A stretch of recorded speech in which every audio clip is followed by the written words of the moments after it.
Hi YouTube!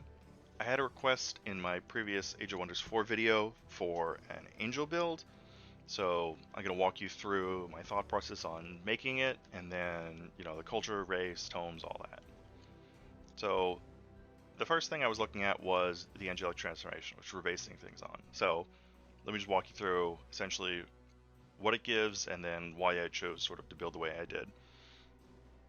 So it starts off giving you Spirit Res, which is nice because a lot of the units from the last expansion do deal spirit damage, and Zeal is a very popular tome or just effect for people to have.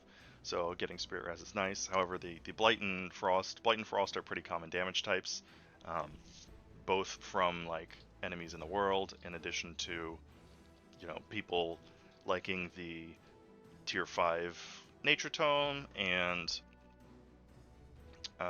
people starting School of Cryomancy, stuff like that. So a little tough in like any sort of like multiplayer situation.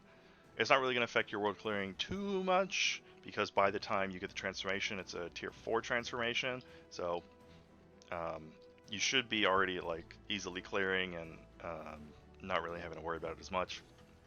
Inspiring Killer is just a nice little double morale when you kill something. Just It's not super game breaking, it's just sort of like a nice thing to have on all your units. Really makes it so you don't have to worry about morale, and you can easily get to max morale with a couple of the things we're doing. So, and that gives you a good chunk of crit chance. And then control loss immunity only works for Berserk and Dominated, unfortunately it doesn't work for like Stun or Frozen. Additionally, it doesn't work with the Awaken the Beasts from the Tier 4 Nature Tome anymore, which used to be a very popular combo. So this is just more like a sort of bonus effect than anything right now. Flying, very strong. Vision range, just whatever is vision range. But you can move in any terrain for normal cost, which is great. Um, you don't have to embark to go on sea terrains, and then in combat you're immune to opportunity attacks. You can just move wherever you want in the battlefield, which is really strong in particular for charge units, where you essentially always want to be able to move at least 3 hexes so that you get the full damage out of your charge attacks, the additional 60% damage there. Faithful gives you 10% reduced unit upkeep, which is nice. It's never bad to have unit upkeep reductions. Additionally, it does have some synergy with some abilities and some tomes in the order sphere, so it's okay. There's a couple of ways to get it, so it's not super important to get it off the transformation. And then finally, decreased number of units in formation. Now, if you don't know, decreased number of unit in formation makes you less vulnerable to the casualty mechanic. And casualties, as you'll see, for other units, I have 2 units in this formation. So when half my health is gone, one of these units will die. And then, consequently, I will be dealing less damage. I don't think the damage is exactly half. It sort of scales and rounds weirdly. But essentially, as the fights go on, you will be dealing less damage. However, if you can get your unit down to 1, as you'll see with the Warbreeds I have here, you're actually completely immune to casualties. So even if I'm at 1 out of 160 health, I will still be dealing full damage with my attacks, which is really strong, especially with something like the Warbreeds, where you have natural regeneration to sort of keep you in the fight a lot longer. Um, Now, notably, Warbreeds have sort of been outclassed by a couple of the Tier 4 units, mostly like the DLC stuff, such as the Pyre Templars and the Nagas, although those have both been nerfed in the last couple patches. They're still quite strong, but Warbreeds have the unique mechanic where they start off with only 2 units in their formation, which means any sort of decreased number of units in your formation will actually set them down to 1. Normally, people do this with Vigor and Supergrowth, um, which just gives you additional health and additional retaliation attack, which is okay, it's fine, but it's a little more defensive than I'd like. So luckily with the Angelic transformation, we have that, and we can also stack it with Spawnkin. So Spawnkin doesn't stack with Supergrowth, as they're both sort of size increasing buffs. However, it does stack with Angelic transformation, and because of the way the rounding is so favorable in Age of Wonders 4, even with Spawnkrin's increased number of units in formation, which is usually a debuff, as it makes you deal sort of less damage as you take damage, um, because of the, like I said, because of the way the rounding works, you actually still get a single unit in your Warbreed formation as long as you pair it with any sort of increased size, decreased formation buff. So we can abuse Spawnkin on top of the Angelic transformation. We can also make Warbreeds fly around the map, which is usually tough for Warbreeds as far as mobility because they can't be mounted ever. So being able to fly is a huge help there. It also makes them immune to opportunity attacks, which means we can always get our 60% increased damage on the charge. And the Celestial makes you immune to any sort of domination nonsense and all that. So that was the theory craft, essentially. We were going to want Warbreeds, Angelic Transformation, and Spawnkin. Now, let me go into the race as far as that. So, because the Warbreeds can't be mounted, opted for Athletics. It's super strong early, and extra movement sort of helps you catch a lot of ranged units that sometimes you normally wouldn't be able to catch, which is one of the biggest weaknesses of melee builds, is getting kited by ranged units. And additionally, the movement on the world map is super handy early, and because it affects all your racial units, regardless of your culture, any of your non-mounted units are actually going to have a super easy time moving around the map. Secondly, I went for quick reflexes.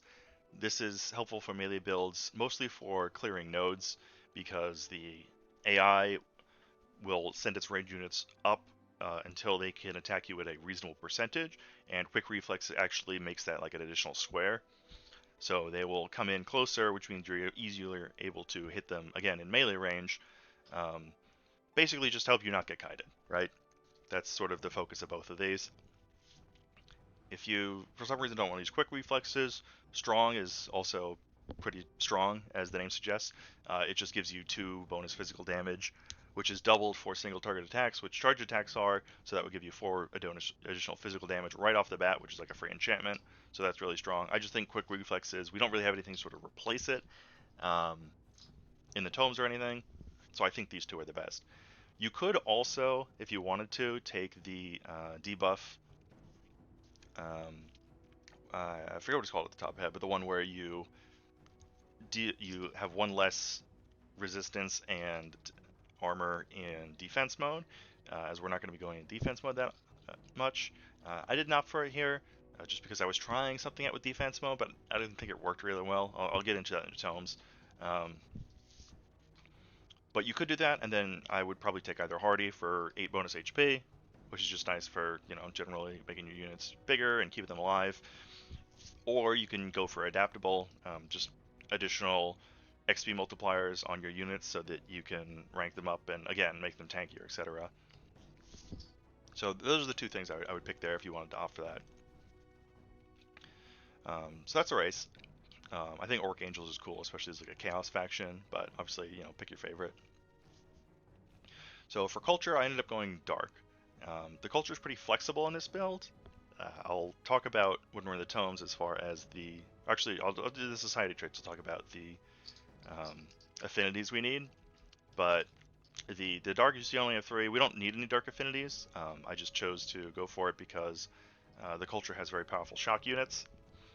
It has, you see, both the Dark Knight and the Dark Warrior. So from right off the bat, you can start spamming shock units. Additionally, it has a ton of bonus knowledge, and you don't have to worry about any of the city stability stuff, which is nice. Yeah, but if you don't want to go dark, there's a couple of ones I'd recommend. I'd say if you wanted to play a different culture, I'd recommend something with a strong tier 3 shock unit and a bit of a strong early game. So personally, I'd go for either Barbarians, which is sort of a classic with Warbreeds, because if you can stack crit with morale, you can start doing a ton of damage on your attacks. So that's quite strong. Additionally, you can go for Feudal, either of the Feudal cultures. They both have the Knights. They both charge, very strong there. And the third one would be Oathsworn, specifically not the Oath of Harmony, either Strife or Righteousness. Both have the charge units. For some reason, the Harmony doesn't. So either of those are good. And additionally, those also have all 3 of those have better affinity for our build than Dark does. However, the Dark affinity wasn't terrible. It wasn't required for any of the tomes, but it does let you eventually get up to Death Magic reasonably quickly. Not super quick, but maybe like turn 50 or so, which depending on how you play, may or may not be a benefit there, because you're definitely not reaching it in a sort of non-dark culture. Um, you can make any of the other cultures work. I just think your early game and sort of transitional Warbreeds is going to be much more difficult, because they're essentially, because Warbreeds or any shock units sort of double up on a lot of their enchants, and the general play style is going to be sort of going in melee, flanking everything. If you have sort of different units, it might be a little difficult to sort of transition into that. So those are the 4 cultures I'd recommend. And then finally, the society traits. So I did end up needing an order affinity here, but when I talk about the additional ones you can have, I'll explain that. So I went for Vigilant Knights.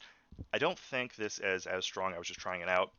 I was like, oh, that's a ton of Imperium. It auto spawns the bounties, but you need both an infestation to spawn near you and for the bounty to land on it. A lot of times it'll just give me like, I don't know if they're even on the map anymore, but like if there's like in a random corner, there's like a Crusader infestation, would be like, oh, like go to that. And it's like, well, I can't reach that obviously, so you gotta decline it, re-roll it. And I ended up getting, I think, like 3 or so bounties in from the. Yeah, I mean this one someone took care of, right? So it's, yeah, but it wasn't the best, so I probably wouldn't recommend it.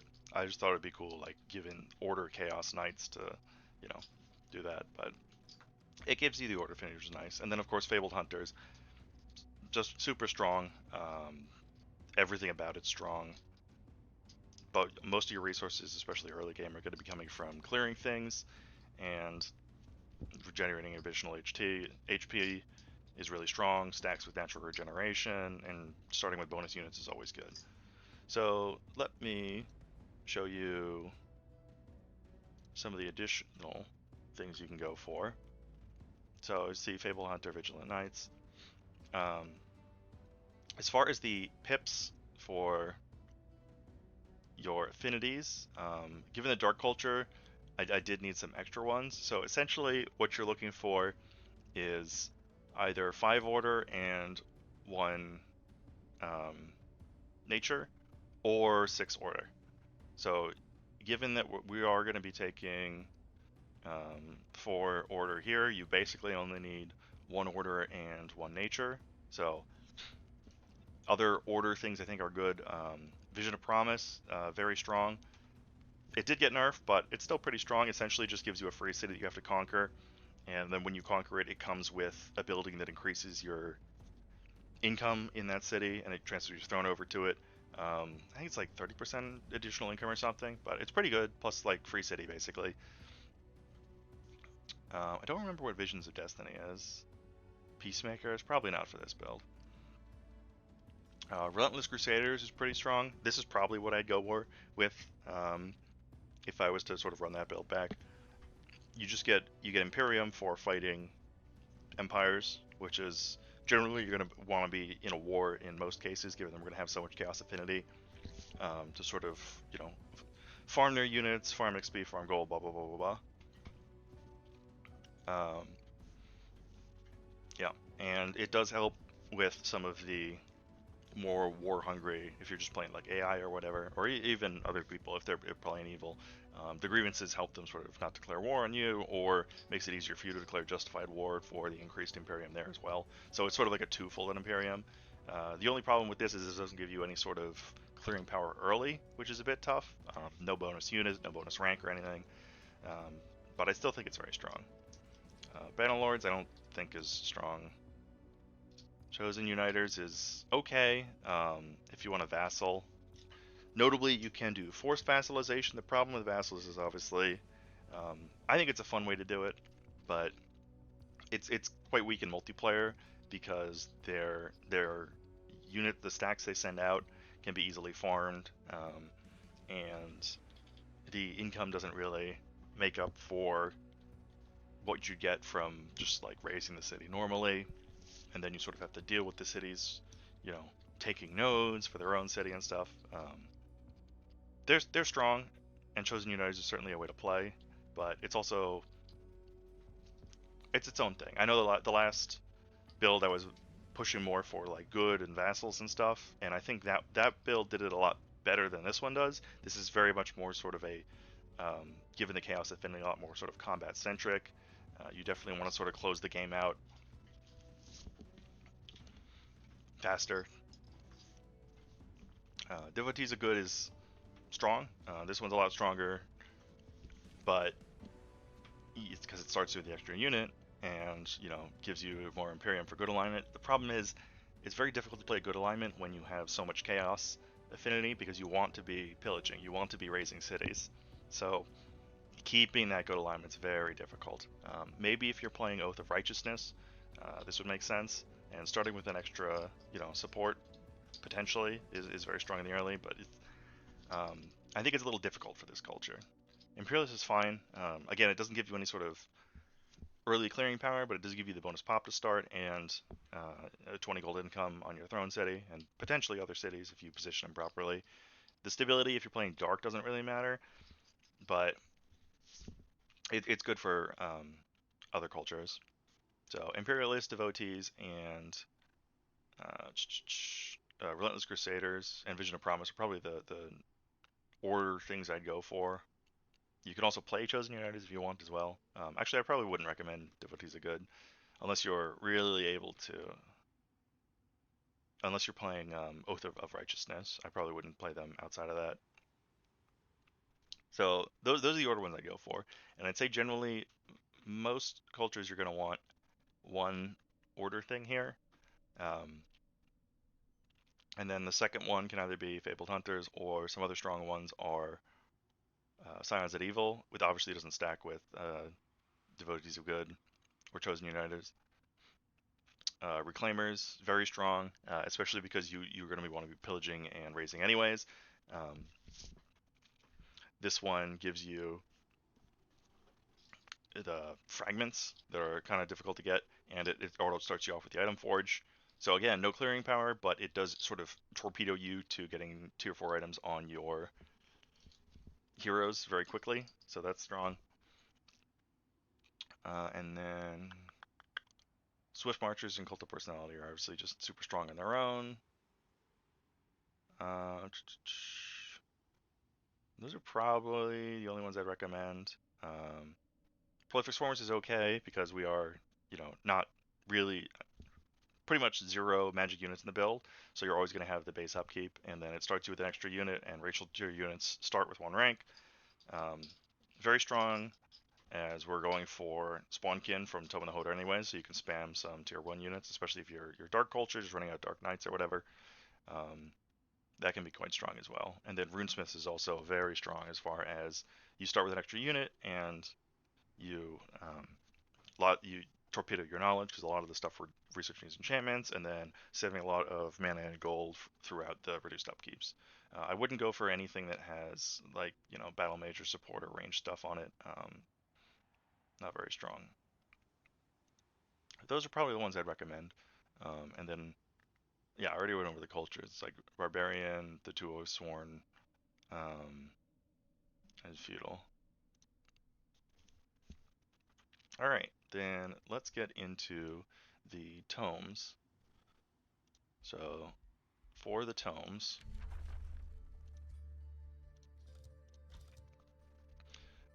started off with Zeal. Zeal's just a very strong tome to start off with because it always guarantees that you get the Summon Zealot spell, which means you can immediately start spending your mana to summon units. The Zealot's an okay unit. It's exceptionally strong early because it starts off with Zeal before you have the enchant, so it does get that bonus damage. But however, once you do have the Zeal enchant, it does sort of fall off. And then we'll talk about Legion of Zeal. So Legion of Zeal just gives you unit Zeal, which is +2 spirit damage, and then for single shot attacks, like with charge units, it doubles, so it'll be a 4 spirit damage. And they deal 10% more to condemned units. Condemned, we're not really going to have 2 ways to apply it. There are, depending on your ruler, different ways to apply it in items or whatever, but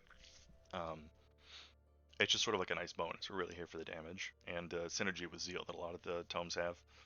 Fanatical Workforce, very strong early. It's only 3 turns now, but still 60 production for 20 foods, a trade you always really want to take. Just being able to torpedo out your buildings, especially like getting to the tier 3 town halls as soon as possible to trump out your tier 3 charge units, very strong, and then making sure you have your tier 4 tome ready for when the war breeds are done being researched, and then you start pumping those out, very strong. Finally, inspiring chant. I didn't end up seeing it, and I don't like using mana early to reroll when I could be like summoning more zealots or whatever. But two hex radius, pretty sizable radius, and then once you have Zeal from Legions of Zeal, gives all units 2 strengthened, and then the 10 morale is just nice, get a little extra morale, extra crit chance, blah blah blah. And 2 strengthened early and a pretty wide radius, which is essentially your entire board is very strong, especially because there's not many things that are going to be applying weekends, so it's probably going to stay on the whole battle. Condemnation's okay. It's good if you don't have any sort of single target nuke in your culture, but Dark starts off with a single target spell, so I didn't end up going for it. And Seal Zealotry gives you a ton of draft once you have your alignment like all the way down or all the way up. And the stability obviously doesn't matter for Dark, but just having a ton of draft is quite strong, because draft is one of the more powerful resources. Second, we're going to go for Tome of the Horde. Like I mentioned, we do want this Spawnkin. It doesn't give damage to hero units, unfortunately. It just gives them 10% evasion, and is incompatible with super growth. But 20% damage for all of your like non-hero stuff, and then evasion's fine, right? But the 20% damage on your non-heroes is really what you're here for. So very strong. It is going to be a debuff early with the increased number of units information, but it's well worth it early. And then we negate that debuff later when we get to War Breeds. Houndmaster comes in with a Hound, decent tier 2 unit if you don't have any ranged options. Warhound, again, charge unit, so it gets all your charge unit enchants. It's okay. If you don't have a good tier 2 unit or whatever, it's not terrible to get a couple of these, but generally you just want to be bull rushing to tier 3 to start pushing out your tier 3 charge units on whatever culture you're running. Or like with Dark, I was just able to keep spamming Dark Warriors, and that was fine. Just okay. If you have nothing else, it's fine. Fear of the Horde is not great, especially when we have Inspiring Chant right here. It affects the whole board, but realistically early on, you're not going to have more than 1, maybe 2 stacks. So, Summon Regulars is great. So it's going to summon a non-scout tier 1 unit, especially if you have really good tier 1 units. Like with Dark, you have, like I said, the Dark Warrior. And even the Dark Range unit's fine, because it applies Weekend, which triggers their buffs. So as soon as you finish Legion of Zeal, if you have decently strong tier 1 units, you can swap over from Zealot to Summon Regulars. If you don't have strong tier 1 units, then just stick with a Zealot. Blaze of the Horde's pretty nice single target nuke. I think this one is more so worth getting than the Condemnation, mostly because the Condemned is just going to give us like bonus damage on our attacks, but the bonus damage on that is probably going to be superseded by how much more damage Blaze of the Horde would deal, and we're not really looking for the status reduction as much, so I think this is the stronger damage nuke. And then Unleash the Warhounds, very strong siege project, although they've even made it now so that the AI will actually abandon its sieges to attack you, but sometimes that will trigger the siege project anyways. It's kind of weird. But this is notably a siege project that it only costs 50 mana, so really nice there, no gold. Summons 6 Warhounds, which is a lot, especially because they're charge units, so they're going to get all your enchants. But, what was I saying? Oh, it stacks with any sort of siege project, because they're not counted as siege project units. So if you like summon, what are they called, the trebuchets or whatever, you can also summon Warhounds, which is nice. So, and then finally we get the mob camp. Pretty good early if you want to send out a Forester. Makes your tier 1 units cheaper, so quite strong as far as pumping out, if you're just pumping out Dark Warriors or something. Additionally, Forester giving draft. Obviously losing the production is not great, but draft is great. So a decent early what's it called? Special Performance Improvement. Tier 2 went to Revelry. Now, there's a couple reasons for this. The main one is Blood Fury weapons. So this gives your units additional morale and strength when they kill units. Obviously, that's going to stack on top of the Inspiring Killer that the Angel transformation is going to give. An early strengthened is super strong. Additionally, you also get +2 physical damage, which is doubled for single shot attacks. So that's going to give you another +4 physical damage on your charges, which is also multiplied by um, the distance multiplier at 60% there, and also multiplied by Spawnkin. So, and it rounds favorably. So it's just a lot of damage early if you can have, if you get Zeal into Spawnkin into Blood for your weapons, you're going to be doing a ton of damage, which is why I didn't really I didn't think you needed Strong as a trait as much, and opted for the more defensive traits. The other one here is Reveler's Heart. Just transformation, just gives you more morale. So stacking with Inspiring Killer, stacking with Blood Fury weapon. It's not necessary, but it's really nice to keep your morale high and doing more crit. More important so in a Barbarian build, because you do want to be sort of critting as much as you can. Revels of Carnage. This is another reason you sort of want to rush the tome. The way experience works, again, similar to everything else, is the rounding is quite favorable. So 30% XP can actually bump you up from, you know, having a set amount of XP to all of a sudden like multiplying it as it gets rounded up for each of your units, even if it's just like the +30. Sometimes it can end up being like, you know, closer to like 50 or 100% more XP across your entire stack. But it's just good to have early, and works on heroes as well. So easy to sort of snowball your heroes from there. And super cheap, only 60/60. So easy to start spamming early. Scald's okay. I know for Dark, I opted for it early and put a couple out. The problem with Scald is it's going to be 32 unit because it's a demon, and there's no way to change that. But it is a very strong support unit. It gives you like a ton of morale, regen, and the insanity is like super low now. It's only 40%. Used to be a lot higher, but it's great to just sort of start off, you know, and you can do these huge AoE buffs. So it's okay. If you don't have a good tier 2 support unit, I'd say go for it. If not, I wouldn't bother. And then Revels of Blood. I didn't. By the time I got this, I already had some other siege projects, so it's fine. But it's a really good one early because it doesn't cost anything, and it just gives you a little morale swing at the start. It's just nice to have like a free siege project you can essentially always use. So between this and the dogs and this, you have like 2 0 gold siege projects, and if you want, you can also use once you unlock a 3rd siege project, just use like the harass defenders for 60, and you're already fine.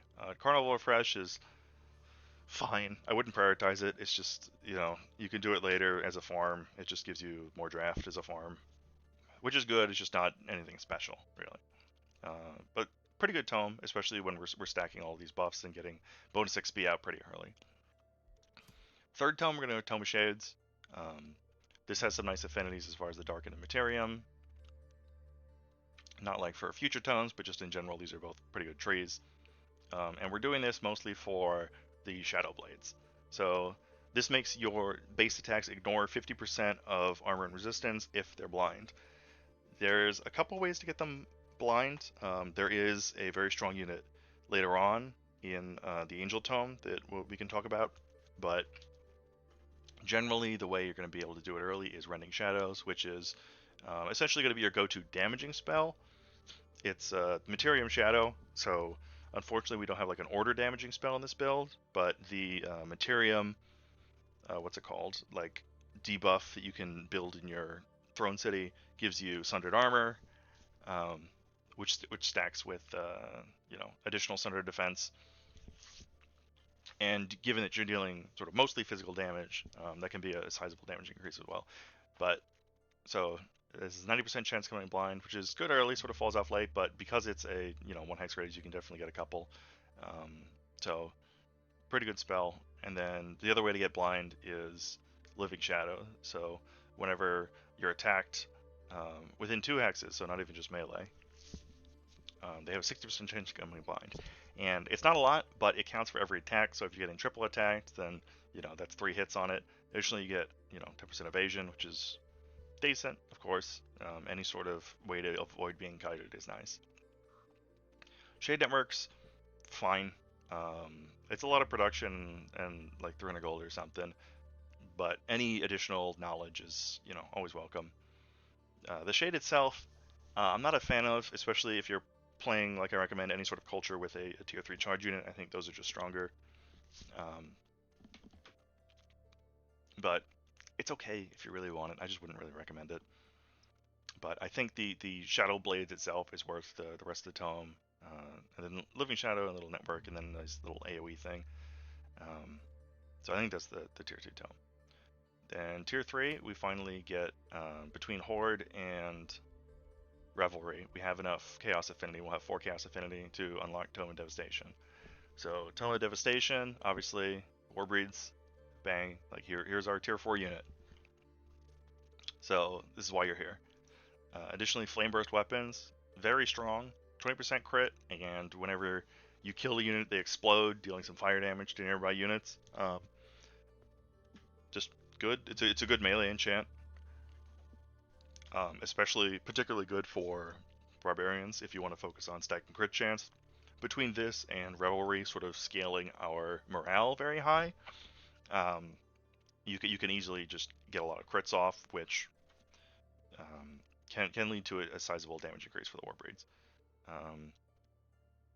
Finally, I just got the Seed Project here. This one's a little expensive. I like it. The Devastator Spheres are much better than like the other siege projects and the base siege projects, and it gives you 3 fortification damage. So fortification damage is always nice to sort of speed up your sieges, but it is pretty expensive. It costs like I think it's like 150 gold and 150 mana or something around those lines. But gold and mana is a pretty big cost for a siege project, especially when it can just be sort of ignored. Monstrous Rebirth is okay. The problem with Monstrous Rebirth is, unfortunately, the unit dies at the end of combat. So, and it's 30 casting points. So, you could be doing like an AoE Rending Shadows, but at this point, or like buffing yourself with the Zeal one, which also when you get the so for your, I guess I'll just mention this now. So the Wizard Hall upgrades, you probably want the buff for Order stuff, for Zeal and some other stuff, just because that gives 3 Fortune stacks, which is quite strong additionally for more crit chance. And then, obviously the most powerful debuff is Order, but we don't have any sort of Order spells, so I'd probably go for the Materium debuff, so that you could have more Sunder Defense on this spell. But Mushroom Viewers, it's fine. If you want it, it's fine, but you might have some other things to go back and research. I think these two are kind of in the middle, and then obviously Focus, where, I mean, I only have a Battle Age because I got it from an event, right? But unless you have good support units, maybe. But I don't think Focus to Devastation is very good for this build in particular. But we're here for the Warbreeds and the Flameburst weapons. Everything else is just sort of like icing. So this would be a good tome to go back and get anything you were sort of missing. And then for tier 3, now we have some options. So because of Zeal, we're at 2 order, right? Assuming we if we're playing a non-order culture and we don't have any order pips, we're only at 2. For the tier 4 tome, order tome, we're going to need 6 order in order to get this. Or if you have 5 order and 1 green, you can get Tome of Prosperity, which will give you the additional order to get to 6. But we're going to need 6 somehow. So if we're at 2 now, there's a couple options. If you ended up going for a order and nature society traits, then you'll be at 3 with 1 nature. So you only need 2 more. And if that's the case, you can go for Tome of Sanctuary, is the one I'd recommend. Keeper's Mark is very strong. It does give you Faithful, which unfortunately doesn't stack with the Faithful you get from the Angel transformation, but you do get it earlier, which I guess is nice. The main thing here is your units essentially don't die when they would die, which gives you a lot of staying power, especially given that the Warbreeds have natural regeneration, so that extra turn can help your units live a lot longer, and it just makes your board very annoying to deal with. Anointed People is more Spirit Res and Status Res. Status Res is always nice. Spirit Res is, it's okay. Consecrated Domain, super strong, 2 Res and 20 Morale. It basically means that you can't be reliably attacked in your own city without sort of like auto-winning fights. Very strong spell to have if you think you're going to be under siege or doing any sort of combat in your city. Summon Light Spirits, okay, this is a decent support unit to have, and because it's a summon, you're going to be able to plop it anywhere on the map, which is going to be more valuable than just those rinky-dink tier 1 summons you have. So, pretty good. Additionally, it also applies blind with its AoE blink, so that can be a way to apply blind and benefit from your Shadow Blades if you want to just sort of throw it in and then blink. His price is okay. It just means that under a siege, you're going to be between Healing Spires and Consecrated Domain. It's like impossible to like fight you in your own domain. It also increases your healing in your own domain, and then some stability if you're not playing dark. It's fine. Salvation, I would not recommend. It's fine if you have like one unit like a hero or something that you really want to, just like boom, back to full, everything's debuffed, whatever. Not the worst. Not the best because it's not AoE, but it's a fine spell. And then Sanctuary, Pillaging Province Wounds takes +2 and yields less. This is pretty crazy if you're at war with someone because it's going to take, if they're not Chaos, it's going to take 4 turns to pillage a Province Improvement. That's just way too long. So you can, if you can keep your Sanctuary and your Spelljammer up if you want, or they're going to spend 4 extra turns just trying to take down the Sanctuary and then take down something else. It's a very defensive tome, but I think quite strong. The other option is if you are an Order culture, then you only need, say, like 1 more Order, in which case you could go for Tome of the Tomstruck. So I ended up going for this because I was playing a dragon. I just like playing dragons, and you got the extra Order affinity there. I also wanted to try out the Tome of the Construct to see what the hypo is about. I'd say it's not good in auto combat from what I've seen. The AI doesn't seem to use it properly, as I could tell. But essentially, it means linked minds. So when your racial units are next to each other, they're immune to flanking, which is quite strong, right? Especially against anyone who's trying to sort of like abuse flanking attacks and all that. But more importantly, it sort of enables your spells here. So I got Combat Divas just because I thought it was this one. This you're never going to use. As you see, it doesn't trigger. The Golem also, it's just not very good. We're not empowering constructs really at all. But Cascading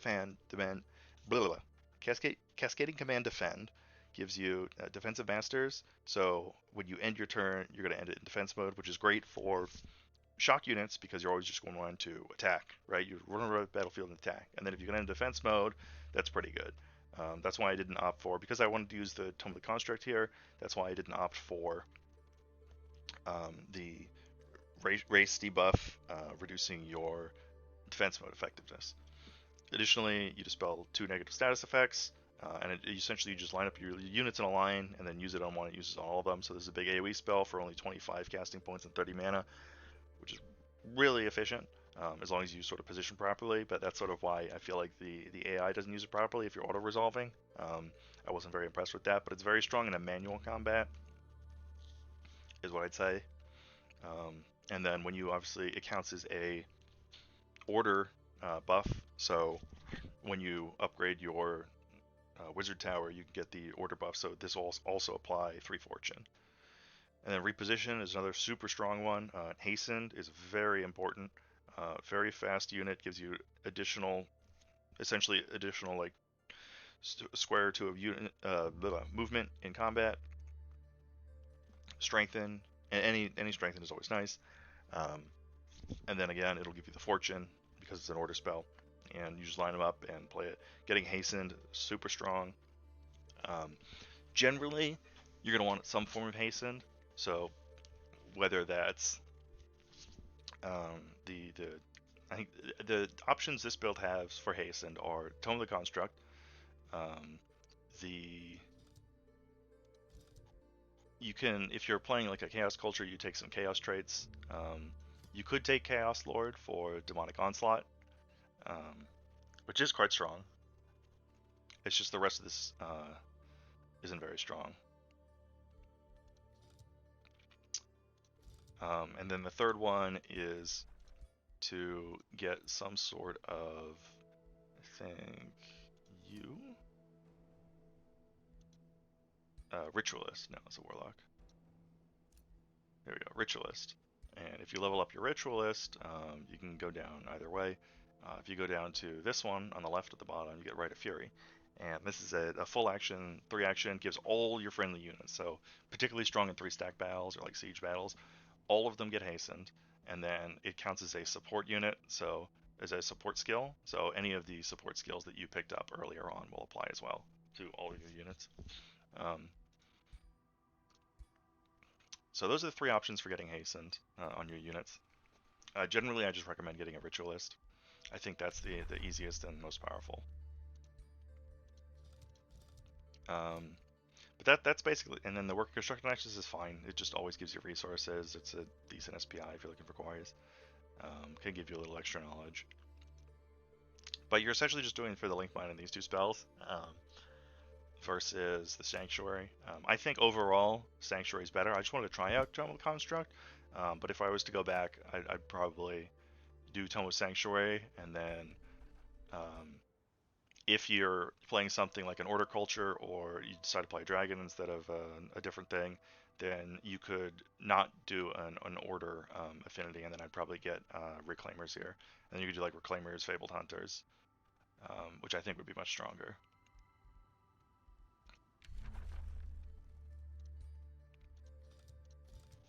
All right. Finally, so those are the 2 options for your tome after Devastation. And then finally, there's 2 ways that your tier 4s are going to work. If you're only at 1 nature and 5 order affinity, you're going to have to start with Prosperity. Prosperity's a great tome. Blessed Armors is super strong for pole arms. 2 resistance is the most defensive stat because a lot of damage you're taking is going to be non-physical. In addition, Inner Grace, just nice to have. It's going to apply to all your shock units. And the Prosperity Dragon is a very good a mythic, so not quite a support unit, but basically a support unit with the Bestow Mask and Reign of Prosperity. Good to have 1 in the army just for the rain. If you want to cycle the rain, you're going to need 3 of them in your army, which is a bit much, especially because of how long it takes to summon and make, but very good for if you're liking like an Omega Doom stack, right? 3 of these, and then 3 heroes, and then Warbreeds. That's a pretty good build. Mask of Prosperity, obviously super strong, and then it just does some damage, but very, very good sort of not support unit. And then Blessed Armors is good. Grand Protection, obviously, very strong upgrade to our silly little Zeal spell. It gives 3 bolster events, 3 resistance, 2 grace, 2 regeneration, and because it's an order spell, it'll also give you 3 fortune when you have that unlocked. And then Garden of Advancements is fine. It just gives like a little extra. I wouldn't worry about this one. And Staves of Grace has no text on it, unless you're using your tier 2 support units, in which case they get Cleansing Rain, and it may be, and they grant grace with their support abilities, so it may be worth, if you have a really strong tier 2 support unit, skipping the dragon for the staves and just using that. But generally I just recommend getting the dragon if you can. And then Shrine of Prosperity is okay. It converts some of your food to gold, which is nice because second tier 4 or in the tier 4 tomes, you're sort of running out of, you might be hitting the food cap, which is around like 15, 16 population. And it does let you draft some support units, but I don't think any of these are particularly strong because they're not racial. Yeah, basically you're just here for the order affinity while only having 4 or only having 5 order, and the Blessed Armors and Grand Protection, and then 1 of the support units. After that, I think the play, yeah, the play is definitely Exaltation for a couple of reasons. So you're always going to want to try and get Angelic Transformation as fast as you can, just because Angelic Transformation is such a huge power spike. Additionally, it takes a while. If you're only going to have, a little bit of casting points, not having much astral affinity. So it's probably going to take you like anywhere from like 8 to 6 turns to like finish casting it. Well, it'd be like 6 turns, right? Yeah, 8 if you have like a little less. So you want to try and get it online as quickly as you can. And then there's some other good stuff here. Ascended Warriors is strong. The only problem is 250 casting points is a huge ask. Obviously, it's very powerful to rank up an entire army, but it's a big ask, and we're not using any like evolution units, so I ended up skipping it. But it's a fine if you like are playing it slow and want to go for that. Shrine of Smiting is the other way. Essentially, we're playing blind for our Shadow Blades. Where is it? Yeah, the Divine Vengeance. So this is just a 1 unit, 2 hex, a 1 action pip, 2 hex radius. So you can actually just run the shrine in, and then use Divine Vengeance, which is not great for keeping the shrine alive, especially because it scales with Faithful, and all your units are going to be Faithful. So the blast actually does a huge chunk of damage, but getting that AoE blind and then running in your Warbreeds, ignoring 50% of the defense and resistance, super strong. So definitely worth having a Shrine of Smiting in a stack. Having like one or two of these is really strong. Temple of the Exalted is just income from governors is doubled, which is okay. It gives mana, which is okay. Stability, which is okay. It's just fine. Resurrect unit is fine. It's not spectacular. It's probably not one I want to spend my turn on. I'd rather some sort of AoE buff or AoE debuff, but it's fine. You can resurrect heroes with it, which is good. But yeah, probably Warriors or Temple is what you want as your third. Mostly here just for the transformation and the shrine. Ruler's Statue is actually really strong. Vassal's Grand Imperium, which is nice, but the big thing here is your ruler responds 1 turn faster, which can stack with the structure that makes you respond faster. But most importantly, your spells can still be cast if your rule is in the void, which means in combat, if your ruler goes down, normally you can't cast spells anymore in that combat, which means you kind of auto lose. However, with the ruler statue, you can actually send your ruler into combat, and if he dies, you can still cast spells. So you could theoretically resurrect your ruler, right? But you don't just like auto lose if your ruler dies, so you can actually send him into combat sort of more freely. And then finally, there is the Tier 5 Tome, and I want to talk about it a bit. The Tier 5 Tome, I think it's pretty weak. The Resurgence is just not the buff you're looking for in a Tier 5 Tome. Like, if you win for 200 casting points, they come back to life. That's not, like, this is not a good spell at this point in the game. Exalted Champion is quite strong. You could slap this on a hero and just make it go absolutely apeshit for 3 turns. It's not an AoE buff, but it is powerful enough that it's worth considering. So this is a decent enough spell. Wrath of the Emperor, again, 120 casting points is pretty crazy. But given that we don't have any other real sources of Condemned, it can be nice to just get, a source of Condemned like that. But 20 spirit damage is nothing at this point in the game, especially because it gets reduced by resistances.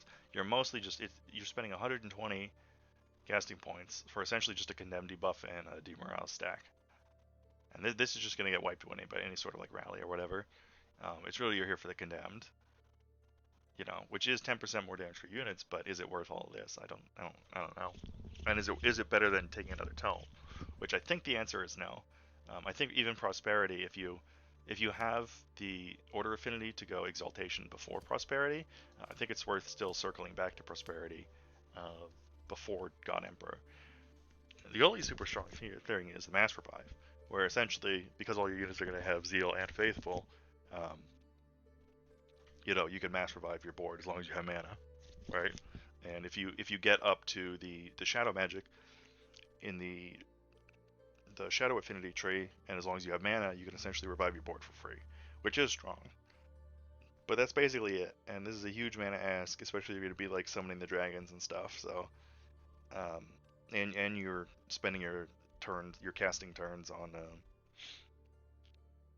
all these transformations and enchantments. So, it's definitely probably the tier 5 tome you want to go for, just because Mass Revive. But it's a tough ask early. Um, It's going to depend on your mana income. If you think you can actually use Mass Revive properly, the problem is Mass Revive also means you're kind of like losing the battle anyways. But it can definitely turn things around. It's especially with the Tome of Exaltation. As long as you make sure to get Zeal on your all of your heroes, it'll revive all of them. And then with the Ruler statue, even if your ruler is dead, as long as you don't lose like that turn, you can cast Mass Revive and bring everyone back, which in a lot of the cases is going to win you the game. But you're basically just coming for this one spell, right? These are all sort of mediocre. So it's definitely worth picking up at some point for Mass Revive. It just depends when you're able to abuse it and when do you think you're going to be. Um, you got to time it so that you sort of like finish researching it before your combat, and then, but like no sooner really, because there's nothing else you kind of want in this tome. But the big thing after you get the Angel transformation is the not Supremacy. Where is it? Tome of the Archon. So Tome of the Archon gives you a couple things. Pure Soul, super strong. At the start of your turn, you dispel a negative status effect on all your racial units, and it'll turn into the counter if it was one of the positives that has a negative or reverse. Very strong mana transformation. And the Astra is the other thing we're looking at here.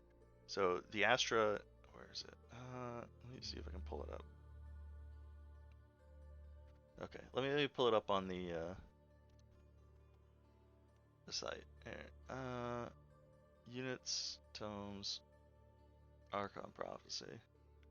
So the thing with the Astra is it has Archon leadership.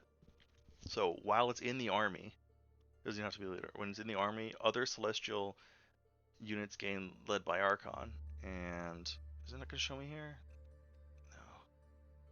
No. Ugh. But basically, it's a very strong buff for your celestial units, and because you took the Angel transformation, it's going to apply to essentially all your units. Other than that, it's like a weird like melee unit that can inflict condemned and has like a free action heal on a cooldown, but very very strong as far as just buffing your units in the army. All right. Everything else here is just okay. Celestial Guardians is fine. It just lets you bring in 2 tier 3 units into your combat. It's 200 casting points, but you can sort of save it in your spell book and then use it. So it's pretty good. And then Holy Ore is just more status protection, and deals a little bit of damage to people next to you. It's fine. And then Archon Gate's a stability replacement for the teleporter. I don't think the Titans are strong enough to use over any sort of Warbreed or whatever, because they're mythic, so they don't get, unfortunately, despite having like a really cool charge, a heavy charge, they don't get any of our enchantments because they're a mythic unit. So that's the problem there. Yeah, and then after that, either for God Emperor or let's see, Chaos Tomes. Calamity, very strong. Just for Accursed Armors. So +2 defense, and then whenever you're hit, there's a chance of getting Misfortune. Very strong. Very low, but obviously it's whenever you're hit, so there's like three chances around, etc. You can just roll the dice long enough. And +2 defense is very nice. Calamity Dragon, you can just get one of these to, where is it? To start the Ghost Firestorm. Um, you only need one. You don't need any more than that. I wouldn't bother with the Accursed Shrine. You can pillage provinces, but what was it? Is the ritual? No, it was the Comet Calamity. Is another strong sort of debuff spell, but you're mostly here just for Accursed Armors. At this point, you're going to be so far in the tomes, you're only looking up to pick like one or two things before you finish end of the game. So Accursed Armors and Calamity Dragon are the two pickups here. Comet's fine, Ritual's fine, Desecrate's fine. This doesn't have text on it, so. But notably, if you're like, say, Barbarians, instead of having 6 affinity, you'd have 7. And then when you get Calamity, you have 8. I was already in Chaos.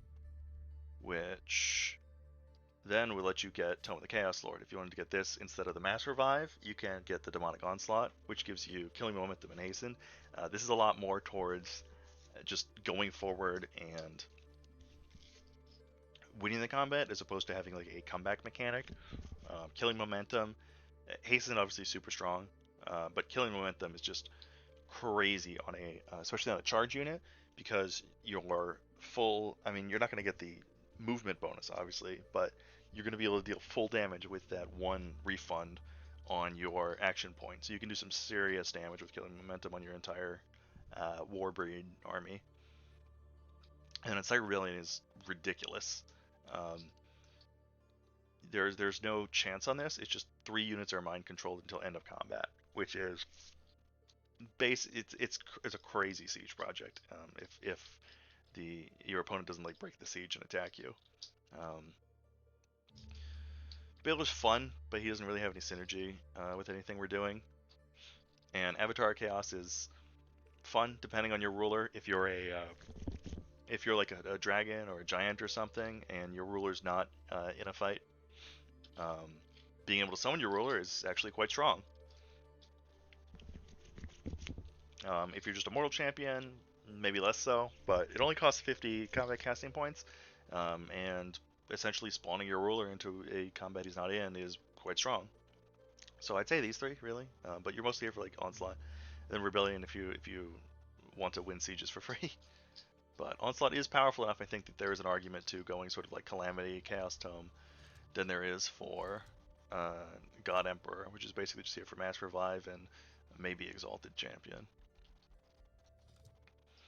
And then finally, the other tome I sort of want to mention is Tome of Prophecies. Both is good and bad. The bad is this: if someone's using this, it's basically a complete counter to your build, and there's nothing you can really do about it, which is annoying. Other than like, no, there's really no counters to it. The issue is where is it? Prescient Circlets, which gives units precognition when going into defense mode. So this makes you ignore the next attack, basically. So your big charge attack just gets ignored. It's very tough to deal with. But I mentioned it just because if you do the combo of Tome of Prophecies, they're both here. Tome of Prophecies plus Tome of the Construct, and you give everything Defensive Masters, and then they get Prescient Circlets. That's a really cool combo. And unfortunately, it's a hard counter to this build. So hope you don't see it. Favorite Projectiles doesn't do anything. Battle Elimination's fine. It counts as order, so it gives you the fortune buff, but it's fine. Oracle's good because it's a racial unit, so it'll have the normal speed and it'll fly and all that. And it can give you AoE True Strike, which is essentially the only way to counter a Prescient Circlets build. So if you see like the little circlets on someone, you may have to spring for Tome of Prophecies to get some oracles, and then it just has like a generic healing spell, right? Um, and then the Siege Project's fine. It's not great. It's just fine. And then Temple of the Prophets, fine. Gives you mana and knowledge. But yeah, so that's all like the tomes and everything. Like I said, the only real requirements for Affinity are being able to get to somehow 6 order so that you can get the Tome of Exaltation. And if you can get to 5, you can do it with Prosperity. If you know, or you can get it in your city. You can try Construct, or even Prophecies as well are good order tomes to take. I personally recommend, obviously, Zeal and Sanctuary as your 2, and then find another way to get the last 2 Affinity with the Dragon, with one of the Society traits, or with your Culture. Other than that, you need the Chaos is taken care of with Horde and Revelry, so you don't need to worry about that for Devastation. Shades doesn't have any requirements, and that's that. Luckily, because we have all of this Chaos Affinity, we do qualify for the later on, if you want to get Calamity, you can just get Calamity. And then if you're playing, say, like Barbarians or Oath of Strife, if you get Calamity, you can go into Chaos Lord. But yep.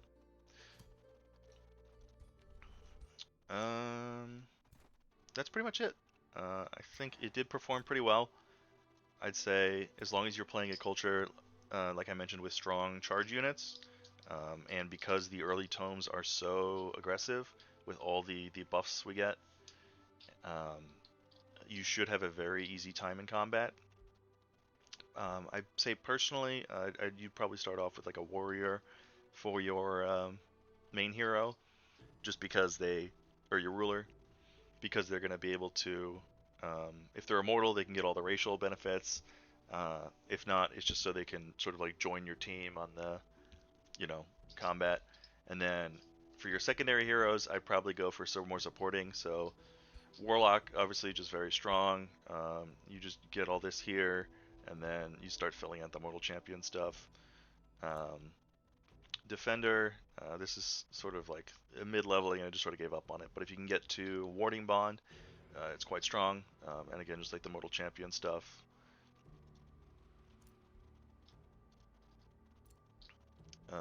And then finally, Ritualist, obviously getting Rite of Fury is super important. And then on the signature skills, you're pretty much just going to go order on everything. They're all pretty strong. Zeal's strong in every unit. If you're going God Emperor, you want to make sure you take this on all your heroes so they get revived. Adeptive Order just gives you resistance in your army, which is very strong. Faithful and what's it called?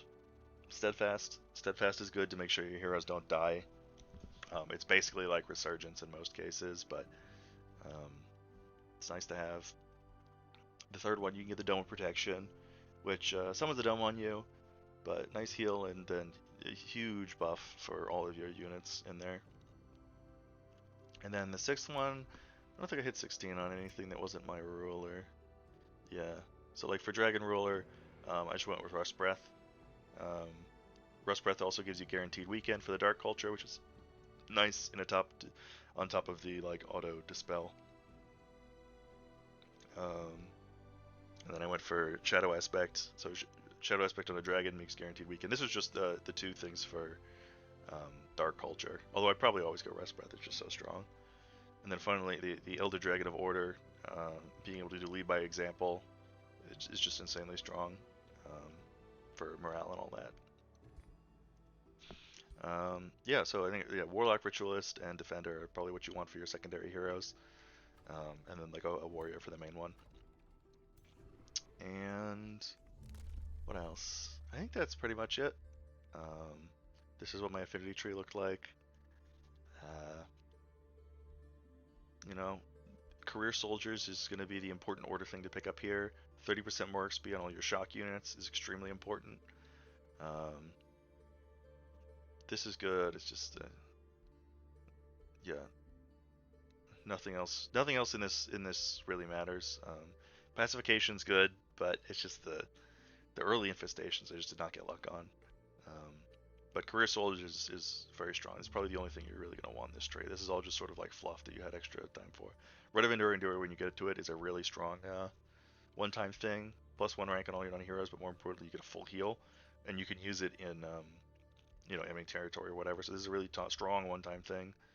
Um, yeah, everything in the Shadow Tree is good. Although this, I was just curious. There's no magic origin units in the army other than like sometimes the dragons that you summon. Definitely not worth getting this, but everything else is good. Chaos. I didn't get this fast enough, but it's definitely worth getting. Um,